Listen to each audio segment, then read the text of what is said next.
Hey guys, welcome back. അപ്പം ഞാനിപ്പം വന്നത് ഞാൻ ആക്ച്വലി ഇപ്പം കുറച്ച് ഇൻസ്റ്റഗ്രാമൊക്കെ സ്ക്രോൾ ചെയ്യുമ്പോഴത്തേക്കും കുറേ വീഡിയോസ്, അതായത് എനിക്കൊന്നൊരു 2-3 വീഡിയോസ് കൂടുതൽ ഞാനിങ്ങനെ കണ്ട്. അതായത് ഒരു സ്കാമിനെ പറ്റി. കുക്കിങ്ങിനെ കളിച്ചുകൊണ്ടിരിക്കുക അവിടെ ബോളും കൊണ്ട്. ഫുഡ് കഴിച്ചിട്ട് നമ്മളിപ്പം പുറത്തിറങ്ങിയതേ ഉള്ളൂ. ഓക്കെ, അപ്പം സ്കാമിൻ്റെ കാര്യം പറയാൻ വേണ്ടിയാണേ. അപ്പോൾ സംഭവം എന്താണെന്ന് വെച്ചാൽ ഈ ബൊട്ടീക്സ്, പക്ഷേ ഇത് ഏത് ടൈപ്പ് ഓഫ് മേഖലകളിൽ വേണമെങ്കിലും ഇത് സംഭവിക്കാം. പക്ഷേ ഞാനിപ്പം ഓൺലൈൻ സ്റ്റോറൊക്കെ നടത്തിയത് കൊണ്ട് അതിൻ്റെ ഒരു കാര്യം എനിക്കറിയാം. എനിക്കും ഈ പറയുന്നതിൻ്റെ തൊട്ട് കുറച്ച് പണി കിട്ടിയിട്ടുണ്ട്. പക്ഷെ അത് ചെറിയ രീതിയിലായതുകൊണ്ട് അത് വലിയ രീതിക്ക് പ്രശ്നമൊന്നും ഇല്ലാതെ പോയി. പക്ഷേ ഞാനിപ്പോൾ കണ്ട വീഡിയോസ് എന്ന് പറഞ്ഞാൽ അത്യാവശ്യം നല്ല രീതിക്ക് പണി കിട്ടിയ കുറച്ച് ആളുകളാണ്. സംഭവം എന്താണെന്ന് വെച്ചാൽ, ഞാൻ കണ്ടതെന്ന് വെച്ചാൽ എന്തുവാണ് പ്രശ്നം എന്ന് വെച്ചാൽ, ഇപ്പോൾ നമ്മൾ ബൊട്ടിക്സും കാര്യങ്ങളൊക്കെ നടത്തുന്ന സമയത്ത് നമ്മൾ സ്പെഷ്യലി ഓൺലൈൻ സ്റ്റോർ, അതായത് നമ്മൾ വീട്ടിൽ ഇരുന്ന് ചെയ്യുമ്പോഴത്തേക്കും നമ്മൾ ഒത്തിരി ഹോൾസെയിലേഴ്സിനെ നമ്മൾ കാണും. നമുക്ക് അതിൻ്റെ നമ്പേഴ്സും കാര്യങ്ങളും കാണും. അപ്പം നമ്മൾ അവരെ വിശ്വസിച്ചിട്ട് നമ്മൾ ഇതെടുക്കും, പേയ്മെൻറ്റ് കൊടുത്തിട്ട് നമ്മൾ സാധനം എടുക്കും. അപ്പോൾ സംഭവം എന്താണെന്ന് വെച്ചാൽ, നമ്മൾ ഓൾറെഡി പ്രയറായിട്ട് പേയ്മെൻറ്റ് ചെയ്താൽ മാത്രമേ നമുക്ക് അവർ തരത്തുള്ളൂ സാധനങ്ങൾ. അതും നല്ല ബൾക്കിനായിരിക്കും കൂടുതലും നമ്മൾ പേയ്മെൻറ്റ് ചെയ്യേണ്ടത്. അതായത് നമുക്കിപ്പം ഹോൾസെയിൽ ആയതുകൊണ്ട് തന്നെ വെറും 1000-2000 രൂപയ്ക്കൊന്നും അവർ നമ്മുടെ സംസാരിക്കാൻ പോലും നിൽക്കത്തില്ല. കാരണം അതിൽ കൂടുതൽ ആൾക്കാർ അവർ പറയുന്ന MOQ എന്ന് പറഞ്ഞാൽ മിനിമം ഓർഡർ ക്വാണ്ടിറ്റിയിൽ കൊടുക്കാനുള്ള ആൾക്കാർ റെഡിയാണ്, അത്രയും പേയ്മെൻറ്റ് ചെയ്യാൻ വേണ്ടിയിട്ട്. സോ അവർക്ക് അതൊരു പ്രശ്നമല്ല. അതുകൊണ്ട് തന്നെ ഒത്തിരി ആളുകൾ എല്ലാവരും അത് കൊടുത്തിട്ടായിരിക്കും ചെയ്യുന്നത്. പക്ഷേ ഇതിൻ്റെ ഇടയ്ക്കൂടെ അതിൽ നമുക്ക് വിശ്വസിക്കാൻ പറ്റുന്ന ആളുകളുണ്ട്. അതുകൊണ്ടാണ് ഇതിൻ്റെ ഇടയ്ക്കൂടെ സ്കാമേഴ്സും കൂടെ ഇറങ്ങുന്നത്. സംഭവം എന്താണെന്ന് വെച്ചാൽ, ഇപ്പം ഞാൻ കണ്ട 2-3 വീഡിയോസ് എന്ന് പറഞ്ഞാൽ 45,000 അല്ലെങ്കിൽ 60 to 1 lakh അത്രയൊക്കെ പേയ്മെൻറ്റ് കൊടുത്തിട്ട് ഇവർ ഓൺലൈൻ സ്റ്റോർ വീട്ടിൽ ഇരുന്ന് നമ്മൾ മെറ്റീരിയൽ അവർ ബുക്ക് ചെയ്യും. അതായത് 10 മീറ്റർ 20 മീറ്റർ വെച്ചിട്ട് ഒരേ പ്രിൻറ്റ്. അപ്പം അവർക്ക് അതിൻ്റെ റോള് കിട്ടും. അതായത് ഇപ്പം നമ്മൾ 10 ഡിസൈൻസ് ചൂസ് ചെയ്യുക, അല്ലെങ്കിൽ അങ്ങനെയൊക്കെ ചൂസ് ചെയ്യുവാണെങ്കിൽ എന്തുവാണെങ്കിലും അവരുടെ ഒരു MOQ പറയും. അത് ഓരോ കടകൾക്കും ഡിഫറെൻ്റ് ആയിരിക്കും. ചില കടയ്ക്ക് ചിലപ്പം 20,000 ആയിരിക്കും, ചില കടയ്ക്ക് 30,000 ആയിരിക്കും, ഡിപ്പെൻസ്. കൂടുതലും ഒരു മിനിമം 10K കാണും, 10,000. പക്ഷെ അത് വളരെ കുറവാണ്, ബാക്കിയെല്ലാം ഭയങ്കര കൂടുതലായിരിക്കും ഇവരുടെ MOQ. അപ്പം നമ്മൾ അത്രയും കൊടുത്തിട്ട് വേണം ഇത് വാങ്ങിക്കാനായിട്ട്. അപ്പം എന്താ പറ്റുന്നതെന്ന് വെച്ചാൽ, ഇവരിത് വാങ്ങിച്ചു, ഓർഡർ ചെയ്തു. ഇപ്പോൾ ലേറ്റസ്റ്റ് ആയിട്ട് ഞാൻ കണ്ട കുട്ടി 45,000 കൊടുത്തിട്ട് കുറച്ച് ഓർഡർ ചെയ്ത് വീട്ടിൽ എനിക്കൊന്ന് കുർത്തീസൊക്കെ ചെയ്ത് കൊടുക്കുന്നതാണ്. അപ്പം ഇങ്ങനെ റോൾ മെറ്റീരിയൽ വാങ്ങിച്ചു. എന്നിട്ടത് കണ്ടപ്പോൾ തന്നെ അതിന് ഷോക്കായി കാണും. കാരണം ചെറിയൊരു കവറിനകത്ത് എത്രയോ 45,000-ൻ്റെ, അത് ഞാൻ പറ്റുവാണെങ്കിൽ ഇവിടെ സൈഡിൽ കൊടുത്തേക്കാം കേട്ടോ, ആ കുട്ടിയുടെ ഡീറ്റെയിൽസ്. അതായത് അത് തന്നെ പറയുന്ന ഡീറ്റെയിൽസ് ഉണ്ട്. കുക്കി അകത്തോട്ട് നിൽക്കി വീഴും. അപ്പം അപ്പോൾ ആ കൊച്ചിൻ്റെ ഡീറ്റെയിൽസ് പറ്റുവാണെങ്കിൽ ഞാൻ കൊടുക്കാം. അപ്പം നിങ്ങൾക്ക് അതിൻ്റെ കൂടുതൽ ഡീറ്റെയിൽസ് അതിൻ്റെ ഇവിടെ പോയി നോക്കാൻ പറ്റും, എൻ്റെ ഇൻസ്റ്റാഗ്രാമിൽ. അപ്പം ചെറിയ പീസസ്, അതായത് 45,000 പേയ്മെൻറ്റ് ചെയ്തു.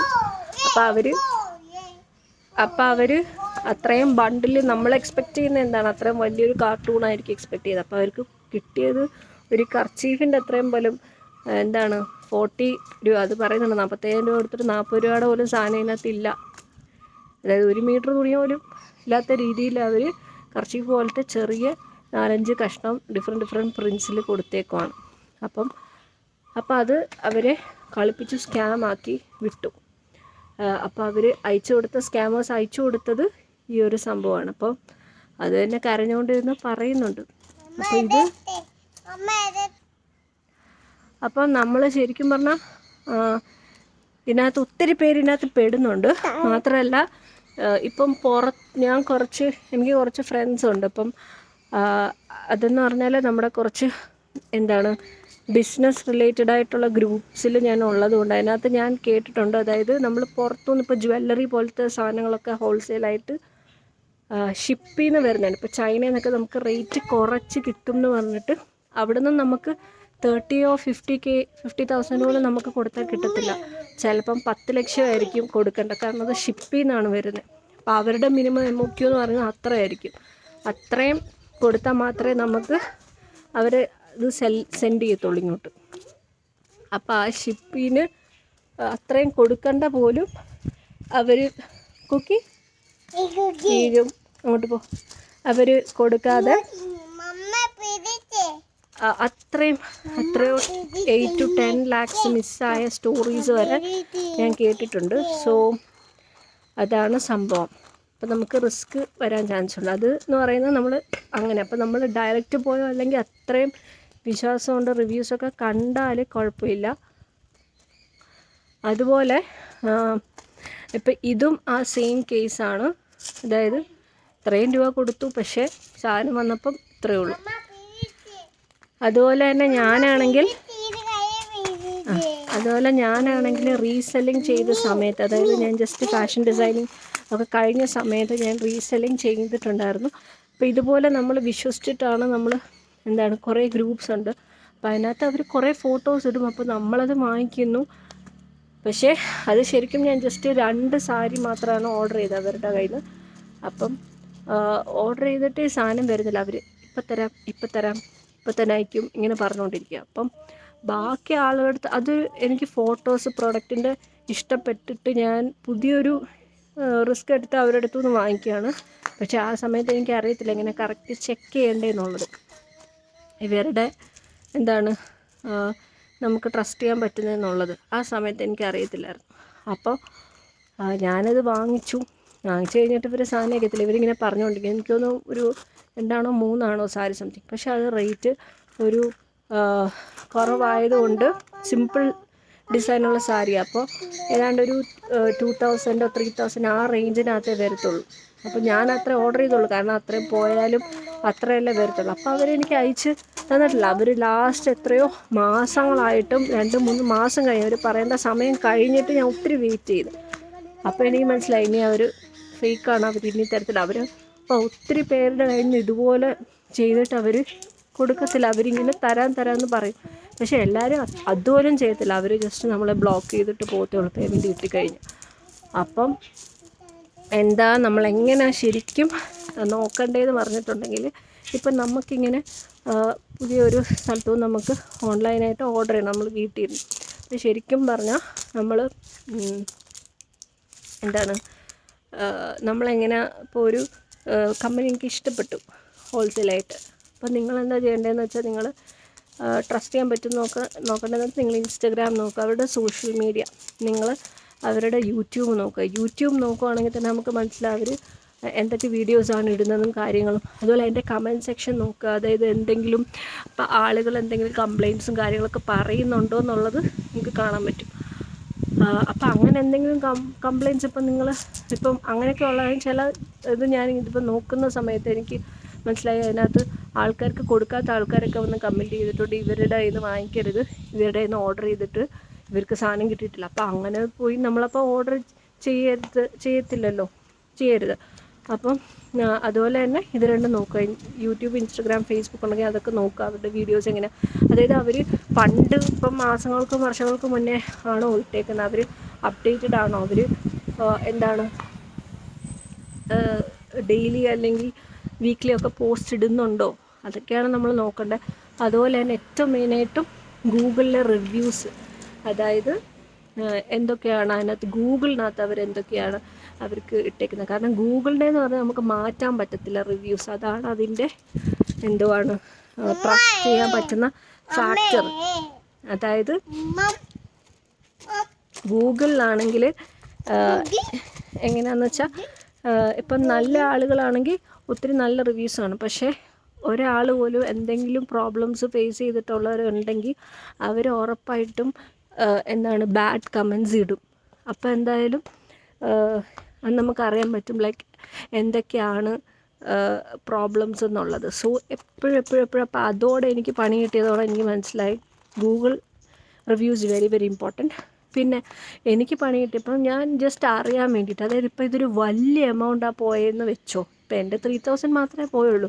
പക്ഷേ ഇപ്പോൾ ശരിക്കും ഒരു 40,000 അല്ലെങ്കിൽ 50,000 മേളിൽ 1 lakh പോയി. അപ്പോൾ ശരിക്കും ഇതെനിക്ക് കിട്ടുമോ എന്നറിയാൻ വേണ്ടിയിട്ട്, അപ്പോൾ അത് അറിയാൻ വേണ്ടിയിട്ട് ഞാനാണെങ്കിൽ സൈബർ സെല്ലിൽ ഇതെങ്ങനെയാണ് ഗൂഗിളിൽ അടിച്ചു നോക്കി, എങ്ങനെയാണ് നമുക്ക് ഇതുപോലെ സ്കാം വന്നാൽ എങ്ങനെ കംപ്ലയിൻറ്റ് ചെയ്യണം, യൂട്യൂബ് നോക്കി ഗൂഗിളിൽ നോക്കിയിട്ട് ഞാൻ എന്ത് ചെയ്ത് ഞാനാണെങ്കിൽ ഗൂഗിളിൽ നോക്കിയിട്ട് സൈബർ സെല്ലിൽ ഞാൻ ഇത് കൊടുത്ത് കംപ്ലയിൻറ്റ് കൊടുത്ത്. അപ്പോൾ ശരിക്കും പറഞ്ഞാൽ എങ്ങനെയൊക്കെ കൊടുക്കാം. അപ്പോൾ അതിൻ്റെ ഫുൾ ഡീറ്റെയിൽസ്, അതിൻ്റെ സ്ക്രീൻഷോട്ട് അടക്കം, വാട്സാപ്പിലെ ചാറ്റ് അടക്കം എല്ലാം ഞാൻ കൊടുത്ത്. എന്നിട്ട് ഞാൻ പേയ്മെൻറ്റ് ചെയ്ത് കൊടുത്തത്. ഓക്കെ, അത് ജസ്റ്റ് 3000 rupees. എനിക്കറിയാൻ ലൈക്ക് ഇത്രയും വലിയ എമൗണ്ട് പോവുകയാണെങ്കിൽ നമുക്ക് എന്തെങ്കിലും ലൈക്ക് കിട്ടുമോ എന്നുള്ള ആ ഒരു സംഭവമായിരുന്നു എനിക്കറിയേണ്ടത്. അപ്പം ശരിക്കും പറഞ്ഞാൽ അതിൻ്റെ കുറേ ഡീറ്റെയിൽസും കാര്യങ്ങളെല്ലാം അയച്ചു കൊടുത്തു. മെയിലിൽ കൂടെ ഞാൻ അയച്ചു കൊടുത്തു. അപ്പോൾ ഇതാദ്യം ഡൽഹി പോയിട്ട് പിന്നെ അവിടുന്ന് നമ്മളെ നമ്മുടെ അടുത്തുള്ള ആ ഏരിയയിലെ ആ ഏരിയയിലെ നമ്മുടെ അടുത്തുള്ള പോലീസ് സ്റ്റേഷനിൽ നിന്ന് വരെ പോലീസ് വിളിച്ച് കാര്യങ്ങൾ ചോദിച്ചു. അപ്പോൾ അവർ ചോദിച്ചതെന്ന് പറഞ്ഞാൽ, ആ സാറ് ചോദിച്ചതെന്ന് പറഞ്ഞാൽ എനിക്ക് തോന്നുന്നു അവിടുത്തെ SI ആണെന്ന് തോന്നുന്നു സാറ്, ഒരു പ്രായമായിട്ടുള്ള സാറ്. അപ്പോൾ ആ സാറ് ചോദിച്ചു ലൈക്ക് നിങ്ങൾക്ക് എന്ത് ഒതൻറ്റിസിറ്റി, അതായത് എന്ത് ട്രസ്റ്റിംഗ് ഫാക്ടർ ഉണ്ടായിട്ടാണ് നിങ്ങൾ ഇത്രയും പേയ്മെൻറ്റ് കൊടുത്തത് എന്നിങ്ങനെ ചോദിച്ചു. അപ്പോൾ എനിക്ക് ഉത്തരമില്ല. അപ്പം ഞാൻ പറഞ്ഞു ഇങ്ങനെ നമ്മൾ കണ്ടതാണ് ഗൂഗിളിൽ, ഫേസ്ബുക്കിൽ കണ്ടിട്ട്, അങ്ങനെ വാട്സാപ്പിലൊക്കെ അവരുടെ പ്രോഡക്റ്റ്സ് കണ്ടിട്ടാണ് നമ്മൾ വിശ്വസിച്ച് അങ്ങനെ ചെയ്തത്. അപ്പോൾ എനിക്ക് മനസ്സിലായി ശരിയാണ്, പുള്ളി പറഞ്ഞതും ശരിയാണ്. കാരണം നമ്മൾ കറക്റ്റായിട്ട് ഗൂഗിളിലോ യൂട്യൂബിലോ ഒന്നും ചെക്ക് ചെയ്തില്ല. അപ്പം ഒരിക്കലും നമ്മളങ്ങനെ ചെയ്തത്. പക്ഷേ ഇത് കൊടുത്തിട്ട് പോലും ഇത്രയും നാളായിട്ടും എനിക്ക് എൻ്റെ പേയ്മെൻറ്റ് കിട്ടുമോ, അതിന് ശേഷം ഒരാൾ വിളിക്കുകയോ കാര്യങ്ങളോ ചെയ്തില്ല. അപ്പം പിന്നെ ഇങ്ങനെ പോയിട്ടുള്ളവരാരും ഇങ്ങനെ കിട്ടിയിട്ടുണ്ടെന്ന് പോലും പറഞ്ഞതും കേട്ടിട്ടില്ല എനിക്ക്. അപ്പോൾ എനിക്ക് തോന്നുന്നു ഇങ്ങനെ പോയി കഴിഞ്ഞാൽ ഇതൊക്കെ ആരാണ് എന്താണെന്നുള്ളത് കണ്ടുപിടിക്കാൻ ഇവരുടെ നമ്പറടക്കം നമ്മൾ കൊടുത്തു. എന്നിട്ട് പോലും അവർക്ക് കണ്ടുപിടിക്കാനും കാര്യങ്ങളും പൈസ ഒക്കെ തിരിച്ച് അവർ പേയ്മെൻറ്റ് ചെയ്യാനൊക്കെ ഭയങ്കര പാടായിരിക്കും. കാരണം ഇവരെവിടെയോ ഈ പറയുന്ന നോർത്ത് ഇന്ത്യയിലും ബീഹാറിലോ അല്ലെങ്കിൽ അങ്ങനത്തെ എവിടെയെങ്കിലുമൊക്കെ UP-യിലോ അങ്ങനെ ഉൾപ്രദേശങ്ങളിലൊക്കെ ഇരുന്നായിരിക്കും ഇങ്ങനത്തെ സ്കാം ചെയ്യുന്നത്. അവർക്ക് അത്ര എമൗണ്ട് അവർ തട്ടിയെടുക്കാൻ നോക്കുന്നുണ്ട്. സോ നമ്മളത് നോക്കുക. പിന്നെ ഏറ്റവും മെയിനായിട്ടുള്ള പോയിൻ്റ് എന്ന് പറഞ്ഞാൽ, ഇപ്പോൾ ഒരാൾ നമ്മൾ ഓർഡർ ചെയ്യുക ലൈക്ക് 30,000 നമ്മൾ ഇന്ന ഇപ്പോൾ 10 സെറ്റ് നമ്മൾ 10 റോള് നമ്മൾ വാങ്ങിച്ചു എന്ന് വെക്കുക. അപ്പോൾ അവർ ഓക്കെ എന്ന് പറഞ്ഞ് ഇങ്ങോട്ട് ഓർഡർ പ്ലേസ് ചെയ്തു, ബില്ലൊക്കെ അയച്ചു തരാമെന്നൊക്കെ പറയും. പക്ഷേ അവർ ചിലപ്പോൾ ഫോട്ടോസ് ആയിരിക്കും അയക്കുന്നത്. ചിലവർ വീഡിയോ കോൾ ഓക്കെയാണ്, അല്ലെങ്കിൽ വീഡിയോ കോൾ ചെയ്തിട്ട് ആ ഒരു വീഡിയോ കോൾ ചെയ്യുന്ന സമയത്ത് ചിലപ്പോൾ അവർ പറയും നമ്മളിപ്പം വേറെ കസ്റ്റമർ ഉണ്ട്, നമ്മൾ ഫോട്ടോസ് അയച്ചു തരാം, വാട്ടെവർ. അപ്പോൾ എന്തോ ആണെങ്കിലും ഞാൻ പറയുന്നത് വീഡിയോ കോളിൽ കൂടെ നിങ്ങൾ കറക്റ്റായിട്ട് കാണണം. അപ്പം നിങ്ങൾക്ക് മനസ്സിലായത് ശരിക്കും വീഡിയോ കോൾ എന്ന് പറഞ്ഞാൽ നമ്മൾ ലൈവായിട്ട് കാണുവാണ് ഈ സാധനം. ഇവർ തരുന്ന പ്രോഡക്റ്റ്സ് അവരുടെ കയ്യിലുണ്ടോ എന്നുള്ളത് നിങ്ങൾക്ക് തന്നെ കാണാം. മനസ്സിലായോ? അപ്പം വീഡിയോ കോൾ എന്ന് പറഞ്ഞാൽ ലൈവാണ്. അപ്പം നിങ്ങൾക്ക് അവിടെ കാണാൻ പറ്റും. അപ്പം ആ ഒരു പ്രശ്നം കഴിഞ്ഞ് എനിക്ക് എന്തൊക്കെ വന്നാലും ആരൊക്കെ ബിസിയാണെന്ന് പറഞ്ഞാലും ഞാനാണെങ്കിൽ വീഡിയോ കോൾ ത്രൂ മാത്രമാണ്. ഇനിയിപ്പോൾ അവർ ബിസിയാണെന്ന് പറഞ്ഞാലും ഇവരെ കൊണ്ട് എടുത്ത് വെപ്പിച്ചിട്ട് പേയ്മെൻറ്റ് അയക്കുന്നതിന് മുന്നേ ഞാൻ വീഡിയോ കോൾ ചെയ്ത് സാധനം എല്ലാം കണ്ടിട്ടാണ് പിന്നെ സാധനം ഇറക്കുന്നത്. അപ്പം നമ്മളൊരു വട്ടം ഇങ്ങനെ പ്രശ്നം വന്നു, ഇത്രയും എമൗണ്ട് പോയെന്ന് പറഞ്ഞാൽ പുറകോട്ട് നിൽക്കേണ്ട കാര്യമില്ല. നമ്മൾ കുറച്ചൊന്ന് പഠിച്ചു കഴിഞ്ഞാൽ പഠിച്ചതിന് ശേഷം നമുക്ക് ഇതിനകത്ത് ഇറങ്ങാം. നമ്മൾ എന്താണ് പുറകോട്ട് മാറി നിന്ന് ഒരു സാഡായിട്ട് ഡിപ്രസ്ഡായിട്ട് പോയല്ലോ എന്ന് പറഞ്ഞിരിക്കേണ്ട കാര്യമില്ല. നമ്മളിതൊന്ന് ജസ്റ്റ് പഠിച്ചിട്ട് ഇതിനെപ്പറ്റി കൂടുതൽ റിസർച്ച് ചെയ്തിട്ട് നിങ്ങൾക്ക് ചെയ്യാം. അപ്പോൾ എൻ്റെ ഏറ്റവും മെയിൻ ഫാക്ടർ എന്ന് പറയുന്നത് ഈ പറയുന്ന ഗൂഗിളിലെ റിവ്യൂസും കമ്പനിയുടെ, അതുപോലെ തന്നെ എന്താണ് video call before placing the order. അപ്പോൾ ഇത് രണ്ടും നോക്കിയാൽ നിങ്ങൾക്ക് നല്ല ഹെൽപ്ഫുൾ ആയിരിക്കും. ഓക്കെ, അപ്പം അങ്ങനെയൊക്കെ ഇരിക്കുന്നു. നമുക്കിത് ഹെൽപ്ഫുൾ ആവുമെന്ന് വിചാരിക്കുന്നു. ഓക്കെ, അപ്പോൾ അടുത്ത വീഡിയോ വരുന്ന നമ്പർ ബൈ.